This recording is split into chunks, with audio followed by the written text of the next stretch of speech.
Alors, donc, j'ai coupé parce que, voilà, on est arrivé à une demi-heure. Voilà, on a dit, voilà, on va chercher la valeur de delta P sur P. Et pour cela, j'ai besoin de quoi? De l'élasticité. Parce que la formule, hein, donc, est réunie les deux. Donc, X par rapport à P est égal à quoi? Ben, c'est delta X sur X et delta P sur P, n'est-ce pas? Très bien. Donc, qu'est-ce que je cherche moi? Delta P sur P qui me manque. Donc, c'est delta X sur X divisé par l'élasticité. Ce qu'on a fait hein, donc dans l'application précédente avec X, là remplacé avec Q bien évidemment. Et donc, j'ai delta X sur X, mais il me manque l'élasticité. Donc, je vais d'abord chercher la valeur de l'élasticité. Alors, pour avoir la valeur de l'élasticité, c'est ce que j'ai expliqué là, il y a quelques minutes, hein, c'est que dans le même exercice, on peut travailler avec la formule de l'élasticité dans le cas de variation continue et après on peut travailler avec la variation ou la formule de la variation discrète et inversement. Donc ça dépend des questions, mais il n'y a pas de contradiction à utiliser les deux dans le même exercice. C'est ce que je voudrais vous passer comme message. Ok, donc ça dépend du besoin. Donc là pour avoir l'élasticité, bah, comme j'ai uniquement la fonction de la demande, donc je peux pas utiliser delta. Donc je vais travailler avec la dérivée. Donc ça fait dérivée de x par rapport à P fois P sur X, bien sûr. Ok, très bien. Donc, dérivée de X, donc on a dit la fonction de la demande, c'est moins 40 fois P à la puissance moins 2, prime, bien sûr par rapport à P, et qui multiplie bien sûr P, divisé par l'expression de X, c'est toujours moins 40 P à la puissance moins 2. Et je calcule bien sûr ma dérivée. Donc ça me donne moins avec moins, ça fait 2 fois 40. D'accord? Donc ça fait 80. Ok? P à la puissance moins 2 moins 1, ça fait moins 3. Fois P bien sûr sur moins 40. Et 1 sur P à la puissance moins 2, ça devient P au carré. Ok? Et donc ça fait 80 P à la puissance moins 3. Fois P à la puissance 3, le tout sur 40, bien sûr. Ici, hein, donc, je peux simplifier. Hein, donc, c'est 1 en réalité. Ça fait, bien sûr, moins 40 ici, il ne faut pas oublier. Donc, ça fait moins 80 sur 40. Ça nous fait moins 2, comme dans l'application précédente. Okay? Très bien. Donc là, d'ailleurs, vous pourrez le constater vous-même. Hein, donc c'est une question d'examen et qui ressemble à une application qui a été travaillée dans le cours magistral. Donc comme quoi, les questions d'examen, contrairement à ce que pensent les étudiants, donc c'est toujours inspiré ou basé sur ce qu'on fait dans le cours. Hein, donc voilà. Alors, donc j'ai trouvé la valeur de l'élasticité. Je reviens à ma question. Delta P sur P est égal, hein, on a dit, à delta X sur X sur la valeur de l'élasticité, bien sûr. Donc, ça nous fait delta X sur X, on a dit, c'est une augmentation de 60%. Je la divise par moins 2, ça me fait moins 30%. Autrement dit, donc si je voudrais, hein, donc si vous voulez augmenter hein, la demande de 60%, il faut baisser, bien sûr, le prix du bien X de 30%. Très bien. Alors, maintenant, ce qui nous intéresse, c'est en déduire le nouveau prix du bien X. Donc, question, à quoi est égal le nouveau prix du bien X? Alors, le nouveau prix du bien X, en fait, qu'est-ce qu'on vous demande hein? Donc, il y a l'ancien prix, c'est le prix initial. Donc, l'ancien P, c'est ce qu'on appelle le prix initial. Elle est connue. Elle est égale à combien? On a trouvé que c'est égal à 10 dirhams. Et le nouveau prix, bien évidemment, c'est le prix final. C'est ce qu'on va calculer. Okay? Donc là, c'est très important ce travail de lecture hein, pour que vous puissiez savoir qu'est-ce qu'on vous demande exactement, quel est l'objectif de la question. Et si vous arrivez à déterminer l'objectif correct de la question, après la réponse, ça devient plus facile. Mais si vous ne comprenez pas le sens de la question, ni déterminer de façon précise l'objectif, vous risquez de faire hors sujet. Donc, je cherche le prix final. Alors, pour avoir le prix final, donc où je pourrais le trouver? J'essaie de voir dans quelle formule. La formule, c'est dans delta, parce que delta, il y a toujours valeur finale moins valeur initiale. Et donc là, ça veut dire quoi? Ça veut dire que je vais aller ici, delta P sur P, n'est-ce pas? On sait que delta P P sur P est égal à quoi? C'est le prix final moins le prix initial sur le prix initial. D'accord? Et justement, on vient de trouver à quoi est égal delta P sur P, puisque c'est justement est égal à moins 30%. N'est-ce pas? Très bien. Donc, je connais le prix initial ici. Voilà, et donc là, c'est facile. D'ailleurs, je peux même voilà, faciliter le travail, ou faciliter le travail. Donc, le prix final simplifie un petit peu l'expression. Donc, ça fait prix final sur le prix initial, moins le prix initial sur le prix initial, qui est égal à moins 30%. Donc, ce qui implique bien évidemment que prix final sur prix initial est égal à quoi? Au moins. Donc, ça fait moins, je simplifie bien sûr, donc ça fait moins 1, n'est-ce pas?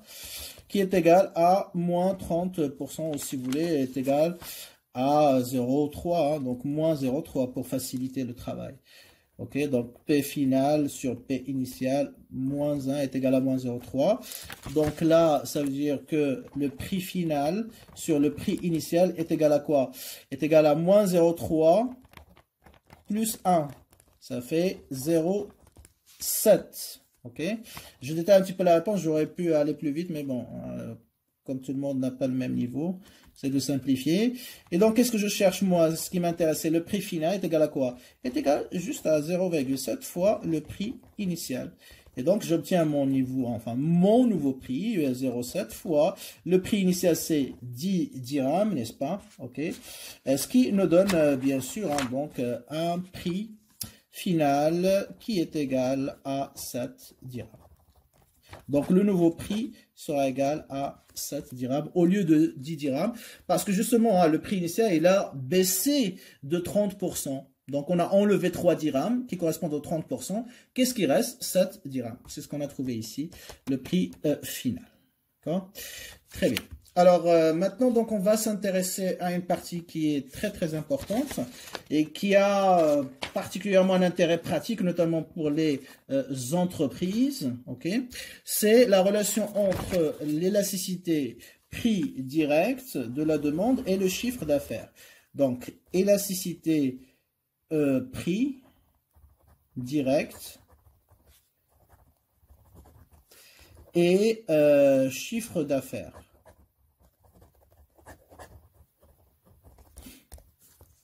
Très bien. Donc, ça, c'est une partie qui est très, très importante. Vous allez voir que ça conditionne un petit peu hein, donc, les décisions des entreprises. Et donc, voilà, c'est intéressant de voir dans quand est-ce que l'entreprise a intérêt à augmenter son prix pour augmenter son chiffre d'affaires. Parce que l'objectif, c'est ça, augmenter le chiffre d'affaires. Est-ce qu'il a intérêt à augmenter le prix ou à baisser le prix? D'accord? Alors, pourquoi on fait appel à l'élasticité? Sachant que l'élasticité mesure la variation, le degré de réaction de la demande suite à une variation du prix. Parce que justement, ça détermine la réaction des clients. Et la réaction des clients détermine, si vous voulez, la part de marché. La part de marché détermine le volume des ventes. Et le volume des ventes influence bien sûr le chiffre d'affaires. Parce que je rappelle, le chiffre d'affaires c'est quoi? C'est le prix fois la quantité. Le prix fois la quantité, c'est-à-dire fois les ventes. Ok? Et les ventes, ça dépend bien sûr du nombre de clients de la part des marchés. Plus tu as beaucoup de clients sur le marché, plus tu vas vendre, plus ton chiffre d'affaires pour le même prix va être plus important. Très bien.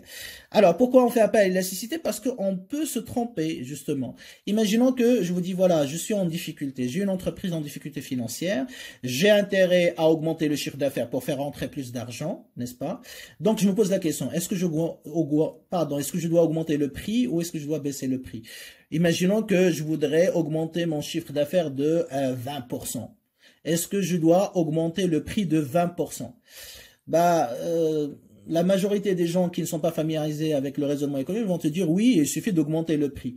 Mais non, c'est pas toujours vérifié. Pourquoi? Quand est-ce que l'augmentation de prix va être, justement, avec le même pourcentage, va être correcte comme réponse? Si, effectivement, la demande varie avec le même pourcentage que le prix. Et dans le sens, on va dire dans le même sens. Ça veut dire que si j'augmente le prix de 20%, la quantité demandée va aussi augmenter et avec le même pourcentage de 20%. Donc ça veut dire quoi? Dans le cas où l'élasticité de la demande par rapport au prix est égale exactement à 1.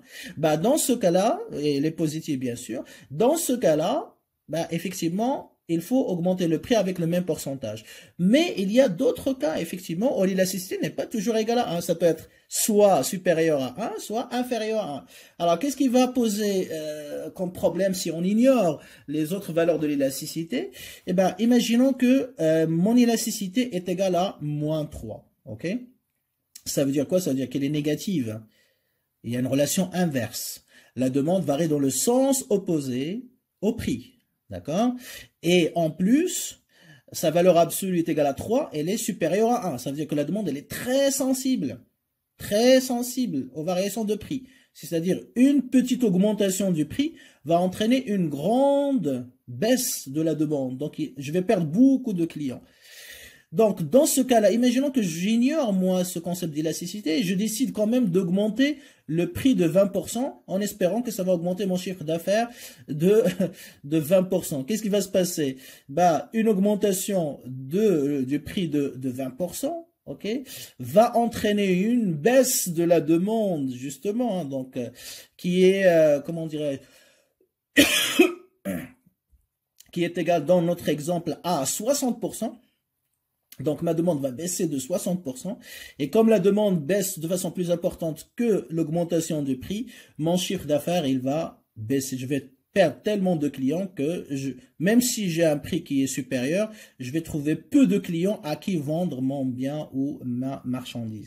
Et donc, le chiffre d'affaires, il va baisser. Donc là, j'obtiens l'inverse. Moi, je cherche à augmenter mon chiffre d'affaires. Je vais obtenir l'inverse de mon objectif initial. Vous voyez? Donc, ça, c'est une erreur stratégique, bien sûr, et ça peut peut-être même conduire à la faillite de mon entreprise. Donc, pour éviter justement ce genre de problème, donc il faut tenir compte de l'élasticité où le chef d'entreprise doit prendre en compte la valeur de l'élasticité avant de prendre une décision concernant soit l'augmentation ou la baisse de prix. Donc justement, quelle décision il faut prendre? C'est ce qu'on va essayer d'analyser. Très bien. Alors, première chose à savoir, c'est que la variation du prix, il a un double effet. Il a un double effet. OK?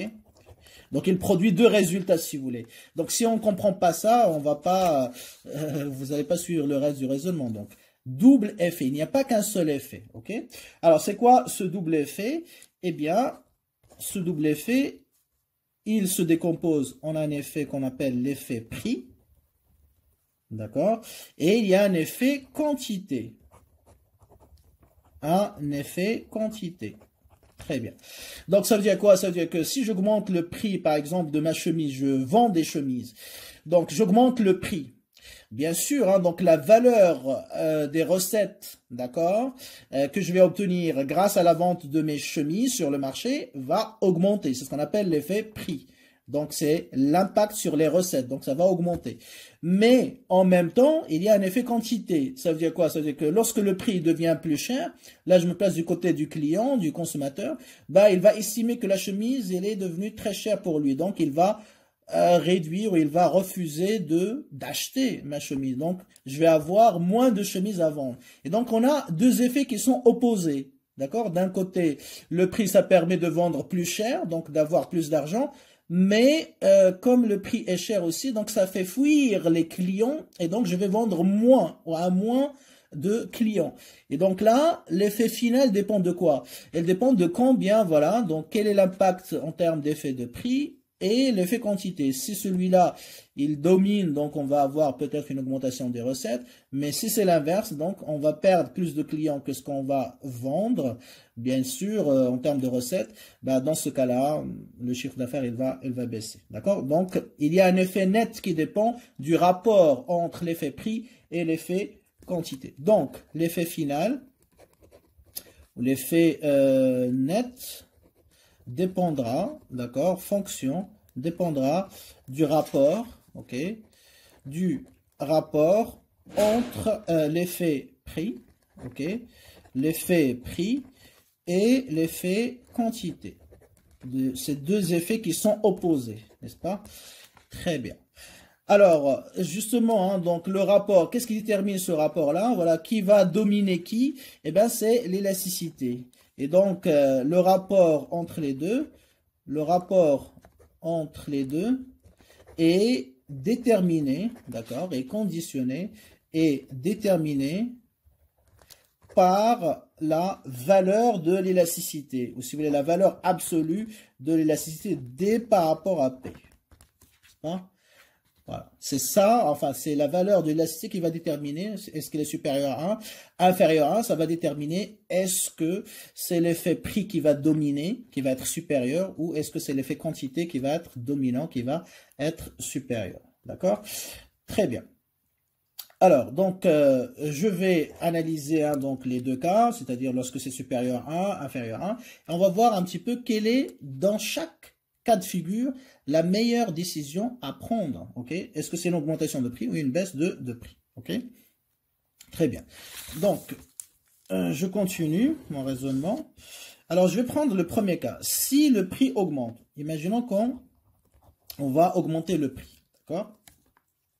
Alors, si j'augmente le prix, donc il y a un effet prix.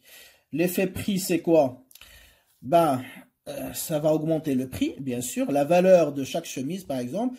Imaginons que j'augmente de 50%. Ça coûte au départ 100 dirhams.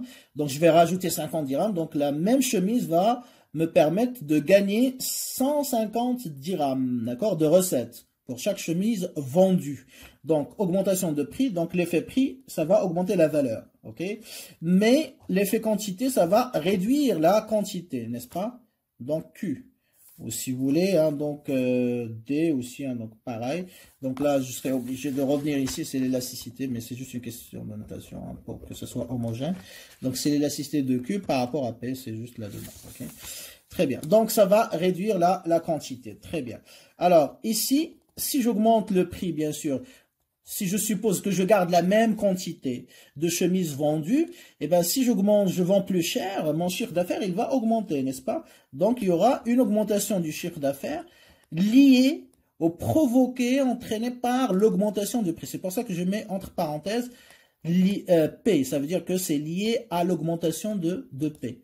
Donc, augmentation de chiffre d'affaires. Mais en même temps, il y a un effet inverse, il y a un effet contraire. C'est quoi l'effet contraire? Eh bien, si j'ai moins de clients, ben, je vais vendre moins de chemises. Et donc, le chiffre d'affaires aussi, il va baisser en même temps. Il y a une baisse qui est liée à, cette fois-ci à quoi? À la quantité. D'accord? Rappelez-vous, hein, donc le chiffre d'affaires, c'est le prix fois la quantité. Ok? Donc, si j'augmente P et Q est fixe, le chiffre d'affaires, il va augmenter. Si P est fixe et je baisse la quantité, ben, le chiffre d'affaires, elle va baisser. C'est ce qu'on a ici. Ok? Très bien. Donc, qu'est-ce que vous remarquez? J'ai en même temps deux effets contraires. Une augmentation du chiffre d'affaires et une baisse du chiffre d'affaires. Donc, l'effet net, l'effet final, l'effet net sera fonction de quoi? Bah, sera fonction en fait de la variation du prix et la variation de la quantité, en pourcentage bien sûr. Ok? C'est-à-dire, voilà, est-ce que c'est la variation du prix qui est supérieure à celle de la quantité ou au contraire la variation de la quantité en pourcentage qui est supérieure à celle des prix. Or, delta P sur P et delta Q sur Q, ils sont déterminés par quoi? Par la valeur de l'élasticité. Et effectivement, donc ça dépend de quoi? Ça dépend de la valeur de l'élasticité. Très bien. Ou plus exactement de la valeur absolue parce qu'on peut avoir des valeurs négatives. Très bien. Alors, quels sont les cas? Ben, soit elle est supérieure à 1, parce que ici, je ne m'intéresse pas au signe. Hein. C'est pour ça que j'ai mis la valeur absolue. C'est toujours positif. Donc, ce qui m'intéresse, est-ce qu'elle est supérieure à 1 ou est-ce qu'elle est inférieure à 1? Est-ce que les consommateurs, les clients sont sensibles au prix ou pas? Très bien. Est-ce que la demande est élastique ou elle est inélastique? Alors, si l'élasticité, pardon, la valeur de l'élasticité, ok, de Q par rapport à P, valeur absolue bien sûr, est supérieure à 1. On va prendre le premier cas. Donc, s'il est supérieur à 1, ça veut dire quoi? Ça veut dire que delta Q sur Q, la variation de la demande, elle est supérieure à la variation du prix.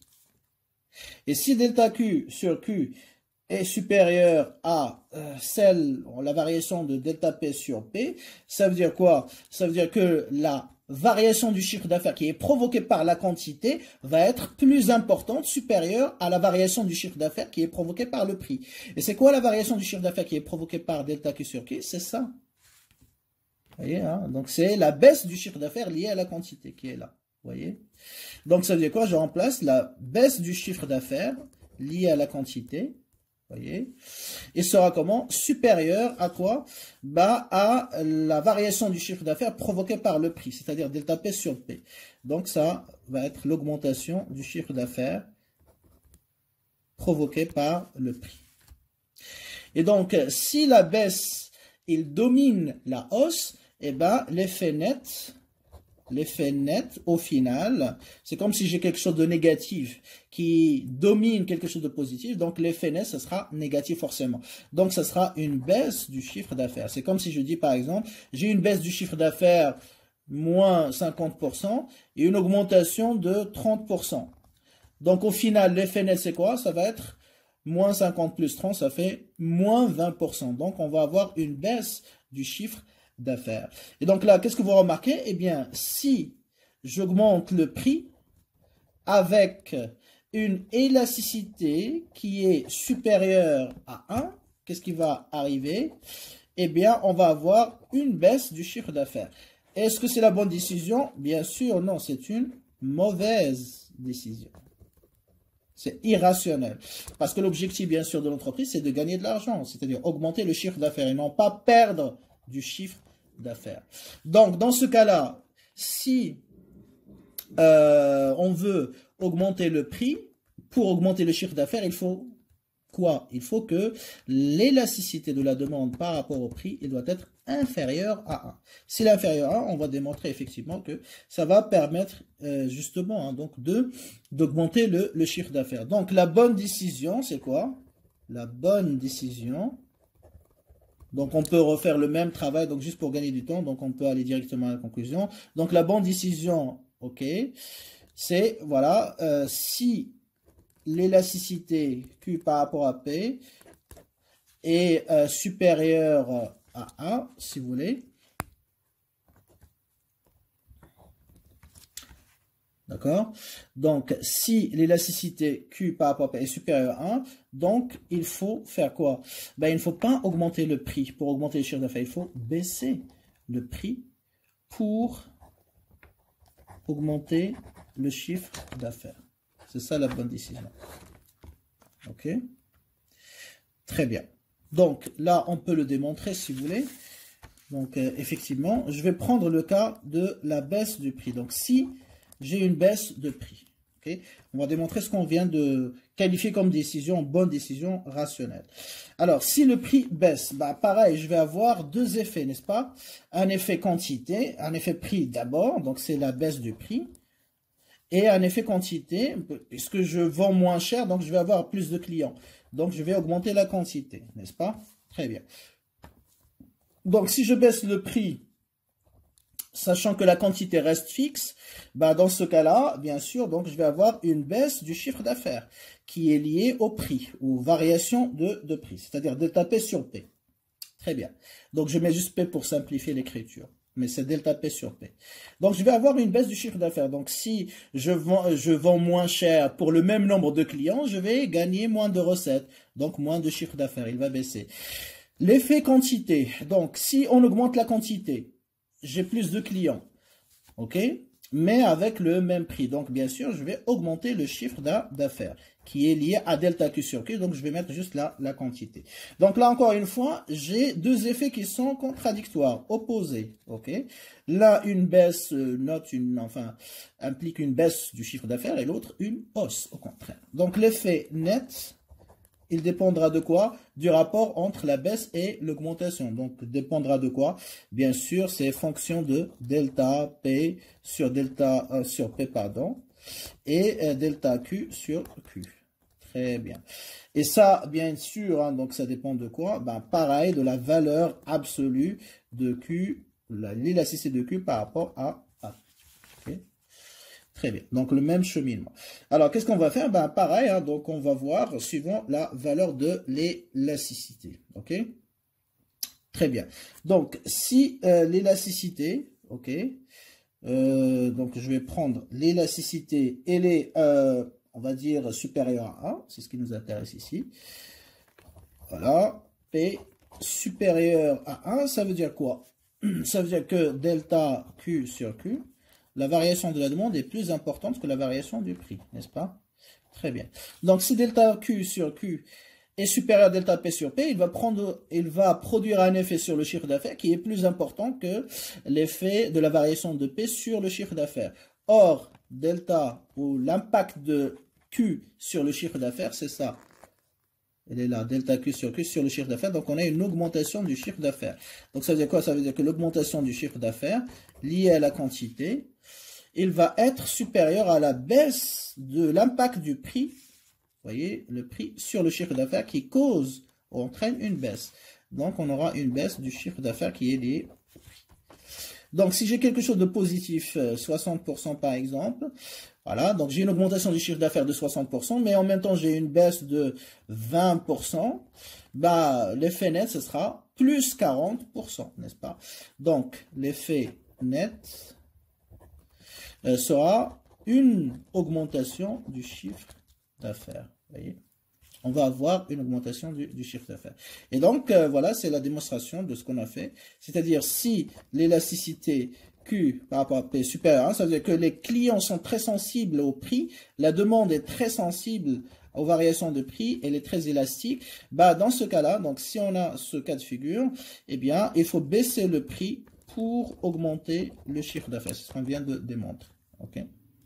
Voilà.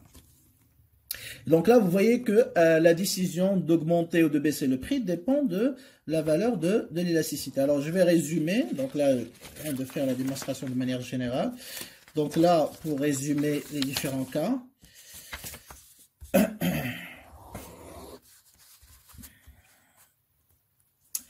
Alors, donc on va voir en fonction de l'élasticité. Donc, si l'élasticité Q par rapport à P est supérieure à 1. OK?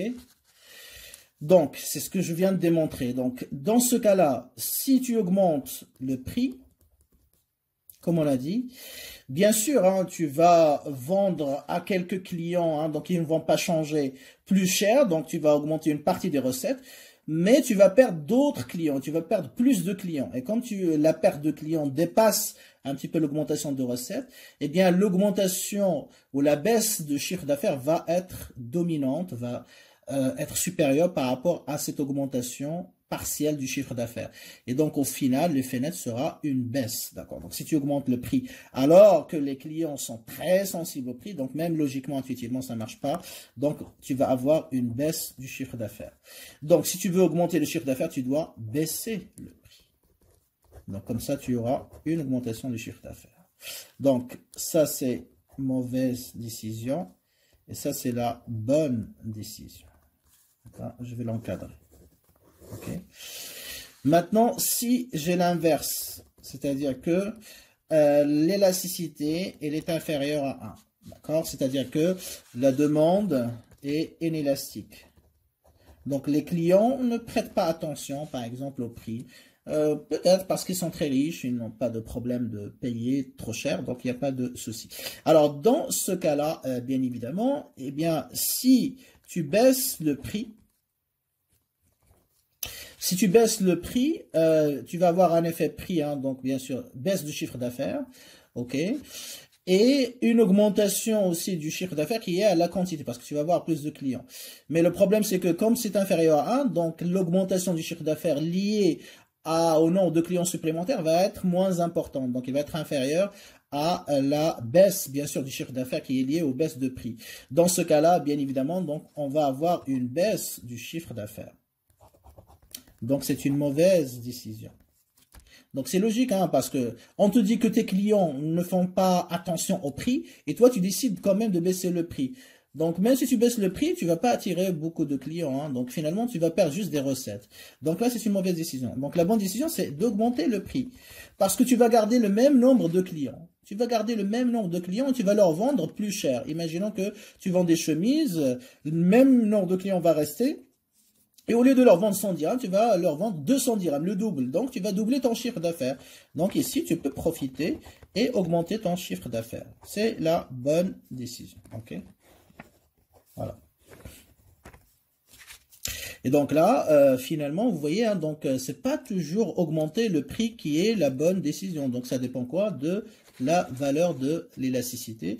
Et donc, l'entreprise, avant de décider de faire varier son prix, il doit tenir compte donc de la valeur de l'élasticité, est-ce qu'elle est supérieure à 1 ou est-ce qu'elle est inférieure à